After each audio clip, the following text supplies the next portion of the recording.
The Orlando Magic keep claiming they are entering a new phase of their rebuild. What does that mean for the draft and how the Magic can use the draft to supplement what else they do today on Locked On Magic?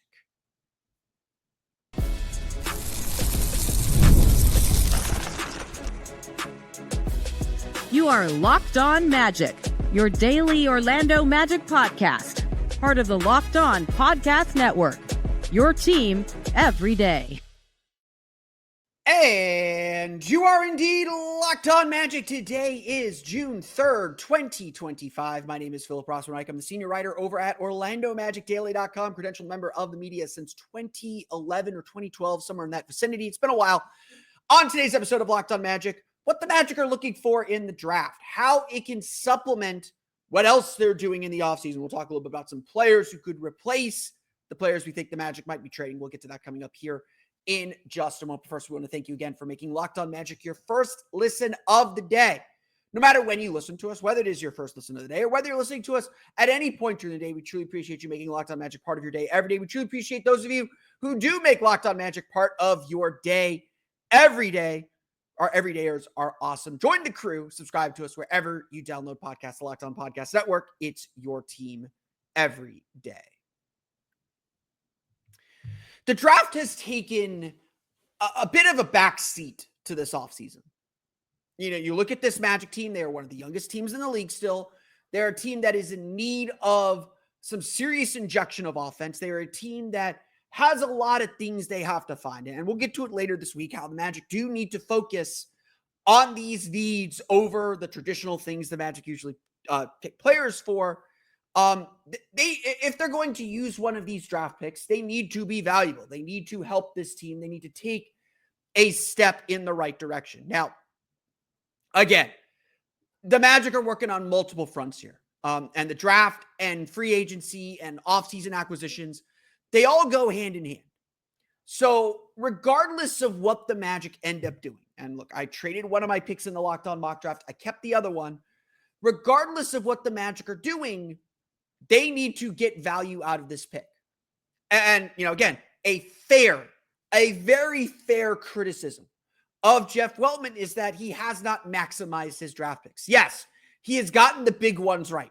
Paolo Banchero with the number one pick. When everybody had the Magic taking Jabari Smith, Jeff Weltman made the right pick and took Paolo Banchero, the rookie of the year, surefire all-star, potential all-NBA player next year. With the two picks that he had in the draft before, he took Franz Wagner. But nobody was taking him that earlier. Nobody thought that he could be a star. The Magic struck rich. We can debate the Jalen Suggs pick as much as we want. That is still a solid pick, a starter, an all-defensive team player. But obviously, we're sitting here thinking, like, what is Anthony Black's future? What is Tristan da Silva's future? Why hasn't Jett Howard been able to figure things out? We're still kind of trying to figure out what Jonathan Isaac is, even at this stage of his development. And Cole Anthony, while a nice player, drafted for a different team, I might add, the Magic have not always maximized their draft picks. So far, all of them have played and been part of this team in some fashion. But now that the Magic are entering some of these new cap realities, these new financial restrictions, and they're a winning team, they're trying to compete, they're not sitting around waiting for development, the Magic have to get these picks right. Especially because they are ways to supplement the roster for what else they're going to do. To me, when I look at this draft, it's not just about filling out a need. And again, please criticize. A lot of people have been loving what I did for the Locked On mock draft because of the big move I made. I'm a little self-critical because I took a player that I really liked, but did not accomplish this goal that I'm about to say. I think that the Magic need to use this draft to supplement what they lose in the trade we're anticipating they're going to make. Now, maybe they don't make a trade, so let's, hold the horses on this. But one way that I think the Magic can use this draft is to supplement their roster. It makes it okay to give up a Jonathan Isaac. We're expecting them to give up Gary Harris. There are Gary Harris replacements in the draft. To give up a Cole Anthony. To give up a Kentavious Caldwell-Pope. We expect the Magic to make a trade. Again, whether they do or not is another question. We expect the Magic to make a move, to do something this offseason. The question is, how do the Magic grow off of that? How do the Magic still get value from that pick? And so if the Magic are shopping Jonathan Isaac, if the Magic are going to move Kentavious Caldwell-Pope, Gary Harris probably gone. Mo Wagner may be gone, like we talked about yesterday. Cole Anthony, who in this draft can replace them? Now you're probably thinking sitting there, the Cole Anthony one is obvious, so let's address him first. There are really two clear options to help replace Cole Anthony, and it's this reason as much as his expiring contract, team option on the final year of his contract after the 2027. It is more of this reason why it does potentially feel like this could be Cole's time. Again, my 3 goals for this offseason: at a starting level guard, upgrade Cole Anthony, upgrade Gary Harris. And again, we know how these players play, but it's time to maybe spin those into more valuable assets. Obviously, we've talked a lot about the guards. Guard has been a focus for this Magic throughout this draft process, but in case we haven't fully got into it, there are 2 clear available players for Cole Anthony to replace Cole Anthony. Walter Clayton Jr. from Florida, an excellent guard, excellent scoring guard, someone that Magic fans have been obsessed over, someone that even Todd Golden, the head coach of the Florida Gators, said the Magic have been asking about. Magic are going to do their due diligence. It shouldn't be that much of a surprise, but this is a guy who led Florida to a national championship, stepped up with big shots and big moments, was a near 20-point per game scorer in college, a solid shooter, a solid creator, someone who is not afraid of big moments. More than that, he measures the way the Magic want him to measure. He averaged 18.3 points per game, shot 38.6% from 3 last year, up to 22.3 points per game, and shot 20 for 46 from 3 during the NCAA tournament. He measured at 6'3", which is probably a little bit bigger than I think people expected. His lack of size is still the thing. And there's a question of whether he could get his shots off at the NBA level, as there always is. But if the Magic are going to trade Cole Anthony, they can get back another spark plug guard scorer. And if it isn't going to be Walter Clayton, it's going to be Jace Richardson, who averaged 13, 14 points per game at Michigan State, shot the ball pretty well, all things considered. Excellent score, was forced to play point guard, didn't really succeed at that, was forced to play point guard because of injuries to Michigan State. His only issue is he measured at 6 feet. At the combine, he measured at 6 foot with a 6'6" wingspan. So he's got the size, wingspan-wise, the Magic like. It's not the height that the Magic would typically like to guard multiple positions. And there are questions of whether Jace can get his shot off against bigger defenders at the NBA level. There are plenty of questions. There are questions about every player. But if you're looking to maximize this draft, point guard is a position to maximize.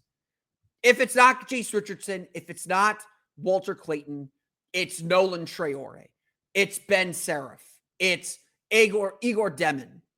Now, they all have their own flaws. Nolan Traore, Igor Demin, and Ben Seraph, notable non-shooters, just really struggling to shoot the ball. I'm a big Ben Seraph fan, but he's going toward the tail end of the first round. Richardson and Clayton are the options if the Magic are looking to add a guard. And acquiring them or drafting them gives you the cover. Now, all of a sudden, Cole Anthony is duplicative. You have another Cole Anthony in the waiting. Go out and get the guy that you're looking for to fill out the major part of your roster, the $12 million part of your roster. That's how the Magic can use this draft. That's how they can use this to target the players that they want. And if it's not going to be Cole Anthony, and again, I think the guard spot is a really good spot to look for with where the Magic are drafting, it could be the big forward. Why the draft could preview a trade for Jonathan Isaac. We'll get to that coming up here in just a moment.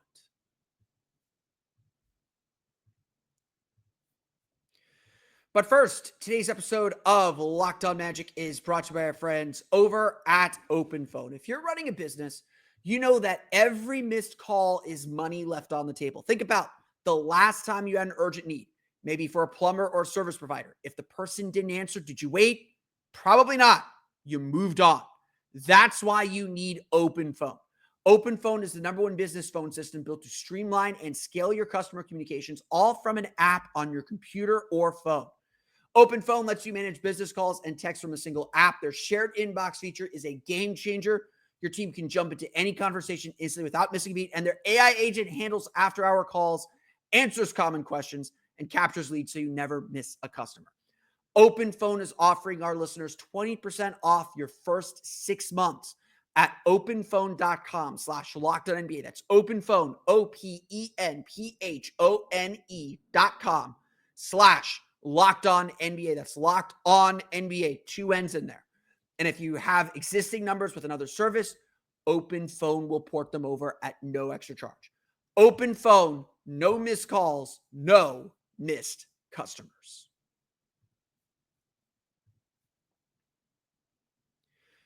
Ultimately, right now, we don't know which direction the Magic are going trade-wise. They could trade Kentavious Caldwell-Pope like I did in the Locked On mock draft. They could be fishing Cole Anthony. And I'm sure they are pushing Cole Anthony on people because of his expiring contract, because of the value of that contract. They could be looking to attach one of their picks. So, again, there are a lot of things up in the air. We don't know the direction the Magic want or need to go because we don't know what else they have cooking.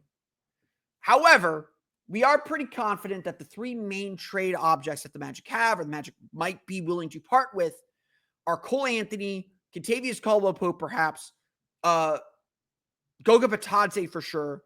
Teams are going to want Anthony Black. And honestly, Jonathan Isaac. Jonathan Isaac, I think it's still a huge question mark what kind of value he brings on the trade market. And it's frankly, it's a huge question mark whether the Magic want to trade him. Despite all the frustration, despite the poor shooting, I do think that Isaac still has value around the league because A, his contract is pretty affordable. Be $15 million next year, 14.5 the next 2, and then 14.5 and 15 over the next 3 years. Beyond that, Isaac is still a really good defender, even if his offense isn't there. There are teams that will value the potential for his elite defense and hope that they get enough offense from him, just like the Magic would. I am hesitant to trade Jonathan Isaac for anything short of a good return because Isaac is still a potentially elite defender. That's not going away. Not anytime soon, it seems, as long as he can stay healthy. And if he's not healthy, you can get off that contract super, super easy. And that's even easier to trade at the trade deadline for that reason. When teams might be looking to cut some salary or looking to cut costs, and the Magic are perfectly fine with the payroll that they're at. We can't ignore that Jonathan Isaac is a potential trade target. And we can't ignore, too, that there are a lot of quality big wings available in this year's draft that deserve at least a look, deserve at least consideration. Take Asa Newell from Georgia. Asa Newell has gotten compared to Jonathan Isaac, frankly, in the draft process. He's certainly not Jonathan Isaac. He's more of a traditional big, not as much of a shooter, but still a rangy, athletic wing defender. A guy that the Magic would really like under a lot of circumstances. He averaged 15.4 points per game, 6.9 rebounds per game last year. Long and wiry defender, listed 6'10", measured 6'9" at the combine without shoes, with a 6'11.25" wingspan. He's got the athleticism and he's got the mobility the Magic really, really like. You don't like him? Well, there's still Nick Clifford, who is being listed as a shooting guard small forward rather than a power forward. But Nick Clifford measured a little smaller than I think that certainly I anticipated after the way he played at Colorado State. But an excellent rebounder for his position as a wing, an improving shooter, good cutter, does a lot of things the Magic like. Really versatile defender. Maybe won't be able to guard opposing fours, but would be a very, very solid pick as well. You've got players like let me get my list out here. You've got other players in that kind of wing category as well. Colin Murray Boyles from South Carolina averaged 19.8 points per game, 9.7 rebounds per game. He's a little bit undersized. He's not a three-point shooter. Didn't really take a lot of threes in college. But he is a really versatile kind of rangy wing defender as well. You've got Carter Bryant from Arizona, who very much fits the Magic's personality. 12.2 points per game, 7.7 rebounds per game, 1.9 blocks, 1.8 steals per game. Super bouncy, super athletic, still refining a lot of his overall basketball skills. He came off the bench for Arizona last year. But Carter Bryant is on the Magic's list. I could guarantee he is on the Magic's list. Super versatile forward. Noah Asong, a French forward who plays for Ratio Farm Ulm in Germany. He averaged 18.8 points and 8 rebounds per game, 2.1 steals, 0.8 blocks per game. He is a really interesting prospect. Super, super raw though. Doesn't have a shot either. And obviously that's super important for the Orlando Magic. There's guys like Rasheer Fleming. Rasheer Fleming is the guy that I really like. He's actually a player that Portland took at 16 with the pick that I traded to them in the Locked On mock draft. He's really climbed up boards. I love Rasheer Fleming. 16.9 points per game, 9.8 rebounds per game, 1.8 blocks, 1.6 steals. He's listed at 6'9", 6'10", but he's built like a truck. He is built big, got good bounce. Maybe not a great second leaper, but not as bad as Wendell Carter. Not like a high-flying shot blocker, but he will defend his space. He will guard his yard, get out in front of guys, can move his feet. I'm a big fan of Rasheer Fleming. I think he's a really good option too. So you look at the list of guys in this draft who fit what Jonathan Isaac does. And there is a good, healthy list of them. There's even guys who could play center if the Magic are moving on from Goga Bitadze. And obviously, with Mo Wagner out, if you trade Goga Bitadze, you need a backup center still. You need someone who can fill in those backup center minutes. And honestly, you got to at least think about, well, what if Wendell Carter misses time early in the season again? There's guys like Thomas Sorber from Georgetown. Sorber is a guy that very much is a solid center option. Averaged 14.5 points per game, 8.5 rebounds per game, but broke his foot in February.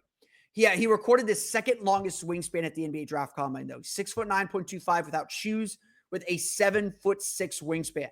Got to put that on the list. He is a big, big, big dude. Sports Reference listed him at 255 pounds. So he's listed at 255. At the combine, he weighed in at 262.8. Now, some of that's probably he put on some weight because of the injury. He's been off his feet for a little bit. But if all the health things check out, Thomas Sorber is a big, big dude who deserves at least a little bit of a look. He averaged 2.3 blocks per game, 1.7 steals per game in his short stint at Georgetown before the injury hit. I think it hit in January or February. So he didn't play the full season, but there are options. And again, that's been my thing for most of this season, for most of this draft, is I actually like this draft. I really like some of these players. I would, if the Magic draft Rasheer Fleming, I'm really happy. I'd be surprised. At 16, I'd be happy. I think he'd be a good pick at 16. If they draft Walter Clayton, I'd be happy. If they draft Jace Richardson, I'd be happy. Honestly, I don't hate Nolan Traore. I don't hate Ben Seraph. I don't think they're necessarily what the Magic need. Traore more than Seraph. Traore, he's going to get, I think he's going to get there. What I've seen from him and the way his numbers are trending, I do think Traore's developing a nice shot. Now, he's got a long way to go. I don't know if the Magic are the right place for him to develop, but there are options. And that's been the point that I've been trying to drive home about everything in this offseason is it really does feel like there are options for the Magic to grow and expand and develop with this team. Now, again, we're talking about forwards. We're talking about centers. We're kind of hitting a bunch of different prospects here. The idea that I'm getting at is if the Magic have to trade Jonathan Isaac to get Anthony Simons, to get whoever they're going to get, how can you replace that role? And this has been a theory that I've been thinking about. I don't think the Magic's roster construction is necessarily bad. I think the roles that they have in mind for these spots are not bad. They just have the wrong players filling them. I think obviously I believe in what they're building with Suggs, Wagner, and Banchero. That's the center of everything. But a floor spacing, defensively versatile center, Wendell Carter is that option right now. He's their best option. Does he fit that completely? Fair thing to criticize, fair thing to ask. Okay, if he doesn't, and you have to trade him, who in this draft could do that? Now, Sorber can't extend out the 3-point line. Fleming, probably a little undersized to play center. I wouldn't trust him to play center. He's developed his 3-point shot, come a long way with it. If you have to trade Jonathan Isaac, well, a do everything defensive power forward. That's like the central thesis of of every Magic role player. You can go find a guy like that. Rasheer Fleming, Nick Clifford, Asa Newell for sure. You can find players like a Carter Bryant. You can find guys who may not be as good as Isaac, but maybe you don't need someone as good as Isaac if it improves other parts of your roster, makes the starting lineup a little bit better and elevates everybody else's play. That's kind of the sweet spot for the Magic. That's kind of what I'm looking for in this draft. Is I am looking for players who can mimic what the Magic might lose, maybe improve in some other areas, but maybe scale back so that the Magic can improve in other more important areas. And so obviously, like, we got to talk about the shooting. Who are the shooters that could replace Kentavious Caldwell-Pope or Gary Harris? We're going to get to that list coming up here in just a moment. But first, today's episode of Locked On Magic is sponsored by BetterHelp. Let's talk about something that doesn't get talked about enough. That's men's mental health. There's this pressure to always keep it together, to perform, provide, and never show weakness. Our culture does men dirty. But the truth is, real strength comes from opening up and taking care of your mental well-being. There's nothing to be ashamed of, to talk about your feelings and get them all out in the open. Every year, 6 million men in the U.S. experience depression, and many go undiagnosed.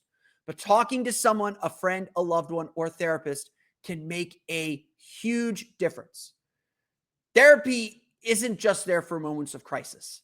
It's great for learning how to set boundaries, build healthy coping tools, and be the best version of yourself. With more than 35,000 licensed professionals, BetterHelp makes it easy to find a therapist who understands you. And you can connect from anywhere, switch therapists at any time, and fit sessions into your schedule with just a click. As the largest online therapy provider in the world, BetterHelp can provide access to mental health professionals with a diverse variety of expertise. Talk it out with BetterHelp.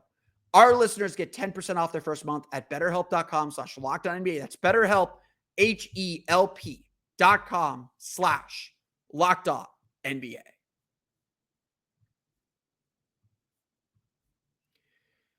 So, am I bearing the lead here? Like seriously, like, I have a post going up in the morning on OrlandoMagicDaily.com. Check Orlando Magic Daily in the morning. You're going to want to be glued to that in the morning on Tuesday. I'm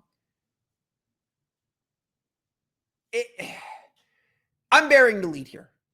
We all know what the Magic need. We all know what the Magic should be looking for. We all know what the Magic's priority with every move they make this offseason is. They need to add shooting. We don't really know what this team needs or how it can work without the proper spacing that good shooting can provide. And that's ultimately the big question here. That's ultimately the big thing the Magic are looking for. We are expecting that the Magic are going to let Gary Harris go. And say what you want about Gary Harris. He was a member of the team's rotation last year. I think upgrading him to someone that's a little bit more aggressive on the ball is a must. But a 3-and-D shooter, still really important. Now, obviously, I mentioned Jace Richardson, Walter Clayton. They don't fit this category because they are strictly kind of point guards. They're point guard sized, at least. But with Gary Harris kind of certainly more likely than not returning. Certainly you don't want him back as a regular rotation player with the way that he's played the last 2 seasons. And Jett Howard just being so uncertain and not really looking like a player at this point. And even Caleb Houston, who's been up and down, had some good moments, was certainly better this past year than he was last year, but nobody is running scared from him. The Magic need to find a way to add shooting to this roster. Enter Liam McNeely, UConn forward. He averaged 14.5 points per game last year, shot only 31.7% from 3 on 5.4 attempts per game, but that was at least in part to a midseason ankle injury. He put together 7 games making at least 3 3-pointers last year, including a 5 for 10 showing in a 38.10 rebound game against Creighton. That came, I believe that was his second game after the injury. McNeely made 27.52 shots in shooting drills at the NBA Draft Combine. Good size, 6'6.75" without shoes, 6'8.5" wingspan. McNeely shot very well from the foul line too. I believe he's at above 80%, near 85% free throw shooter. he is widely considered a really strong shooter. But again, the numbers don't back that up. The numbers don't say, oh, this guy is a really good shooter. And I mentioned it with several players like, do you want a Banchero? Banchero, 6'5", Israeli point guard, plays for Ratio Farm Ulm as well. Really great passer, 6.6 assists per game, 18.9 points. I've called him an Anthony Black with a mid-range jumper, the way he plays offensively. Not nearly a defender, not really a three-point shooter. You got Noah Penda as well, really a French wing. Hugo Gonzalez, also a Spanish wing. You've got some other options, but finding guys who can just flat out make threes, frankly, I have Igor Demin off my board. Igor Demin shot less than 30% from three in college and was under 70% from the foul line. Those are two huge red flags. This guy cannot shoot. I don't care that he's a 6'10" point guard with 7.1 assists per game. The dude cannot shoot. He is not right for the Orlando Magic. But finding those kind of sharpshooters is really, really hard in this draft. I hate to say this to you guys. This is not the draft for shooters. This is not the draft if you're looking to add a shooter. Look, Jace Richardson can help. Walter Clayton can help. Those are two really good shooters. SB Nation's latest mock had Kasparas Yakashonis falling to 16. Yakashonis shot 34-35% at Illinois, but he's widely considered perhaps the best shooter in this draft. It's him, Con Knuppel. Those are kind of your best shooters. This is not a great shooting draft. And so I don't think this is the place that the Magic go to make this replacement, to make this pick. I think what the Magic are looking for here are guards. I do think that this draft gives the Magic freedom to kind of move Cole Anthony and to kind of set themselves on a different path, or with the kind of different player in that role. Certainly a cheaper player in that role. There are good wings, and I think the big wings, again, the thing the Magic love the most, there are plenty of good wings, but the question, as I mentioned a few like last week when I did that episode on the rookies, on the young players, where does Tristan da Silva fit in that? Are these players better than Tristan da Silva? Fair question to ask. Clifford was a 5-year guy. I thought he was fantastic, but a very small sample size compared to what Tristan da Silva did all last year. Or all his senior year in Colorado, and certainly what Tristan Silva looked like within the team last year. There are a lot of questions, and you have to draft, as Jeff Woolman always likes to say, you have to draft a player who has a runway to play. He has to earn it. You're not gifting him playing time, but he has a runway to play.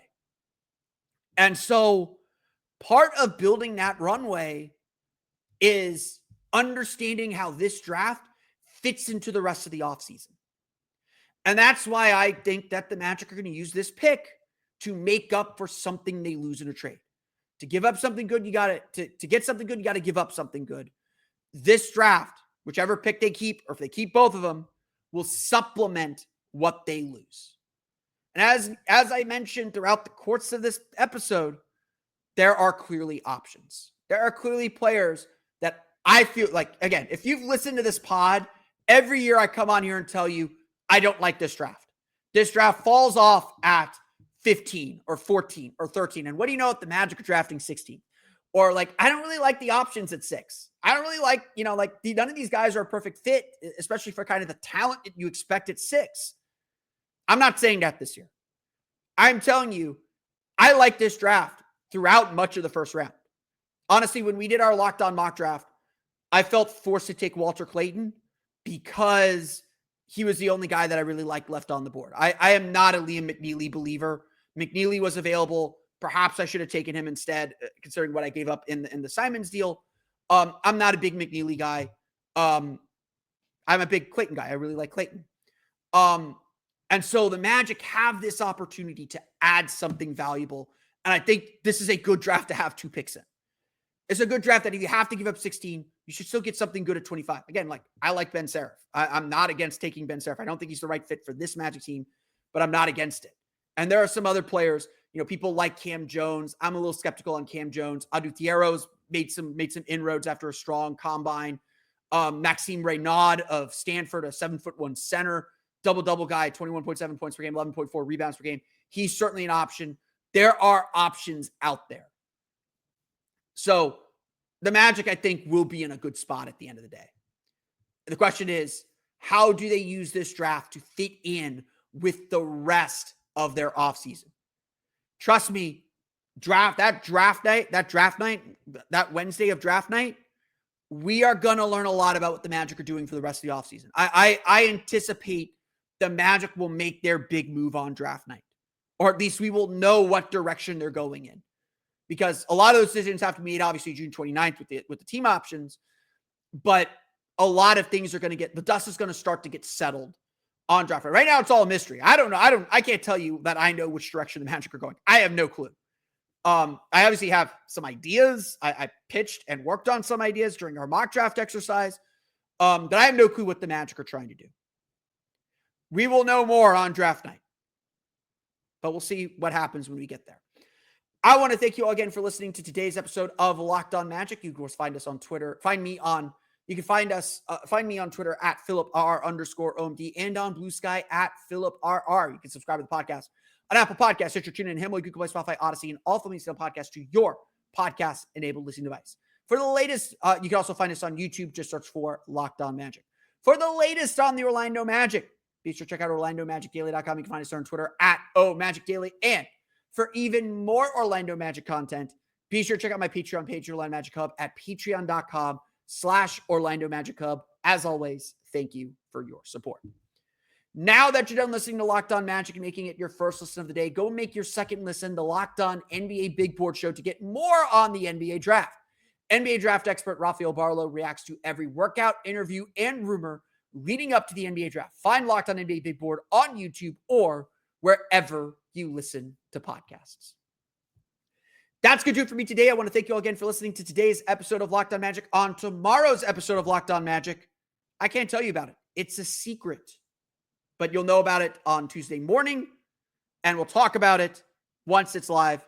Follow my socials. You'll find out why Tuesday morning. We'll talk about it on tomorrow's episode of Locked On Magic. It's something y'all have been waiting for. I suspect you all will be very happy with the news on Tuesday. It's not a player.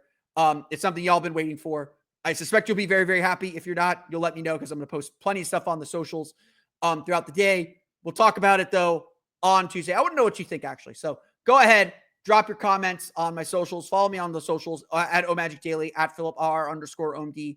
Let me know what you think about Tuesday's news. We'll talk about it again on tomorrow's episode of Locked On Magic. But until then, for Orlando Magic Daily and Locked On Magic, this has been Phil Prosper. We'll see you all again next time for another episode of Locked On Magic.